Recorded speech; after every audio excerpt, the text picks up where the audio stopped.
ہے کہ جب بارش کے قطرے گرتے ہیں نا تو ایک قطرہ فرشتہ لے کر کے اترتا، ہر ایک قطرہ فرشتہ لے کے اترتا ہے۔ اور ایک سنت میں آپ کو بتا دوں، جب بارش ہوتی تھی تو اللہ کے رسول علیہ السلام بارش میں کھڑے ہو کر کے یوں ہاتھ پھیلاتے تھے اور پانی ہاتھ میں لے کر اپنے چہرے پہ ملتے تھے۔ صحابہ کہتے ہیں یا رسول اللہ یہ کیا ہے؟ حضور فرماتے ہیں اللہ نے بارش کے پانی میں شفا رکھی ہے۔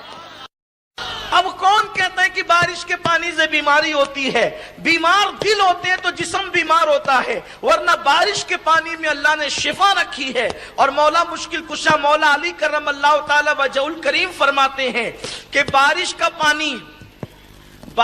پانی اور بیوی کے مہر کا پیسہ اور شہد، یہ تینوں چیزیں، یعنی بیوی کے مہر کے پیسے کا شہد اور بارش کا پانی، یہ ملا کر کے اگر